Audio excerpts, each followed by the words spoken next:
Good morning and welcome to a lecture on surface areas. In this video, the learner shall be able to understand what is meant by a surface area, explain a real-life application of surface area related to the maritime industry, and lastly, to solve problems involving surface area of a rectangular prism and a cylinder. So without further ado, let's start.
natin, which is 5 centimeters.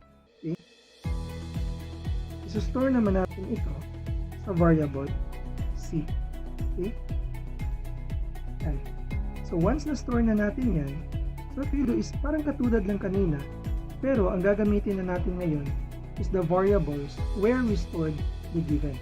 So mangyayari yung length times height magiging a times c plus length times height plus width times height plus width times height plus length times our width. Length times our width. And when we press equals, we will arrive on the same answer na 62 square centimeters. So that is another way to solve this problem. Okay? Storing the given values into certain variables in our calculator. Okay? Still another way to solve this problem is to use the calc button of the calculator. So kung naalala ninyo on our previous videos on calculator techniques, last time we pressed shift then calc. This time what we will do is we will just press the calc button directly. So how will we do that? Okay? So for example, gagamitin naman natin dito will be the variables d, e, and f. Let's say our length is variable d, our width is variable e, and our height is variable f. To solve the problem, gagamitin natin yung alpha. Okay? Length times height, okay, plus length times height plus width times height plus width times height plus length times width plus length times width. Okay. Na kung mapapansin nyo sa screen, kung naalala ninyo class, we did not put any value inside the variables d, e, and f. Okay? Wala tayong nilagay na values inside these letters in the calculator. Now what we will do is we will press this calc button ng calculator. Okay? Then after pressing calc, may lalabas dito sa screen. D equals question mark. So basically, ang nangyari dyan is tatanungin ka ng calc. Yung variable d, ano yung value nun? Okay? Ano yung isa-substitute ko doon? So in this case, since the variable d, sabi natin kanina, will represent our length. So we will press 3. Okay? Then press equal sign, meaning d is equal to 3. Now next, tatanungin ka naman niya, ano yung value ng variable f? Okay? In this case, since f is the representation of our height, sabihin natin sa calculate na yung f, ang value niya is 5. Then we press equals. Then lastly, tatanungin ka ng calculator, what is the value of variable e? Sabi natin kanina that represents the width, which is 2 centimeters. So lalagay natin 2, and then we press equals. Okay? Equals, equals, equals, and after that, lalabas na ngayon yung answer, which is 62 centimeters square. Now basically what happened there is nagko-communicate, ibali kayo ng calculator, okay, wherein si calculator na bahala mag-calculate, basta providean mo lang siya ng values na kanyang isa-substitute doon sa mga letra na sinulat mo sa screen. Okay? So yun yung nangyari when we use the calc button. Okay? Another possible way to solve this problem is to simplify our equation. Okay? Kung napapansin nyo dyan sa equation natin, may dalawang length times height, dalawang width times height, at dalawang length times width. Okay? So mangyayari is, what we will do is 2 times length and height plus 2 times width times height plus 2 times length times width. Okay? Dalawang length times height, dalawang width times height, at dalawang length times width. When we press equal sign, lalabas pa rin yung answer natin, which is 62 centimeters squared. So those are the possible options na pwede nyo gawin sa calculator to solve this problem. Now, sir, bakit ba namin kailangan malaman yung varieties in solving this problem? What I want to show here, class, is maraming ways to solve the problem. It depends sa diskarte ninyo at yung knowledge ninyo on the capabilities of the calculator. Now, what I want to highlight here is the calc button of the calculator, wherein instead na mag-substitute tayo or store natin yung values sa variables inside the calculator, direct ka na i-type mo lang yung certain variables and then si calculator na yung bahala mag-substitute. Now that the procedure for getting the surface area of a rectangular prism has been explained, let's dive into another three-dimensional figure, which is the cylinder. In this animation, makikita natin ang isang cylinder and its component surfaces. Notice that it is composed of two circles and one rectangle. So an analogy for this is when you open a beef loaf. Normally, tinatanggal natin ang hugis, bilog sa ibabaw at ilalim ng lata. Then saka natin tinutulak yung laman na beef loaf. Yung natitirang part ng lata, pag ginunting natin vertically and press it flat on a table, we will be able to arrive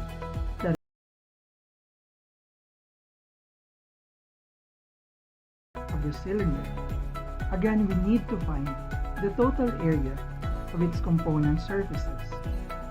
Since the area of a circle is pi r squared, and there are two circles in a cylinder as shown on the right, okay? This one and this one, then the formula for the surface area of the cylinder will be pi r squared plus another pi r squared plus the area of our rectangle, which is length times width. But this rectangular portion will be trickier. In this rectangle, we first need to decode the formulas for the length and the width. Let's start with the simpler of the two, which is the width. If we try to look at the cylinder on the left, this one, and the component parts on the right, the width of the rectangle in the right is actually equal to what part of the cylinder on the left? Is actually the height of the cylinder. Therefore, the width of this rectangle is equal to the height of our cylinder. Now, the length of the rectangle, this one, is actually equal to what part of the cylinder on the left? If we try to look at the two figures, we will see that the length of the rectangle is equal to the circumference of this circle. Just the same on the top and on the bottom. Therefore, length of the rectangle is equal to the circumference of the circle. Since area of the rectangle is length times width, and for a cylinder, the length is the circumference, so we have 2 pi times r multiplied to the width, which is equal to the height of our cylinder. And this is now the formula for the surface area of a cylinder, which is equal to 2 pi r squared plus 2 pi rh. Two areas of circles, which is on the top and on the bottom, while length times width of our rectangular part, okay, where length is equal to the circumference of the circle and width equal to the height of our cylinder. So again, the surface area is the total area of the surfaces. So there is a special case for three-dimensional objects, and that is when we encounter the world with an open top. Basically, this means that the area on the top of the object does not exist, just like the tin can on the right, this one. Okay?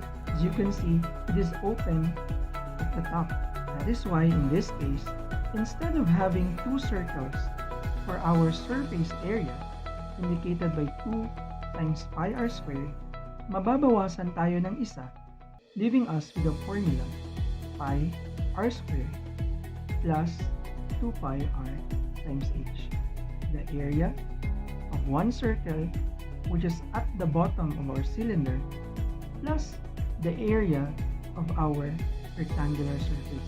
Again, if we cut through this tin can vertically and press the can flat on the table, we will be able to see a rectangle. And that's it for this lecture. Again, to recap, we understood what is meant by a surface area, explained a real-life application, which is in the manufacture of shipping containers, and lastly, solved problems involving rectangular prisms and cylinders.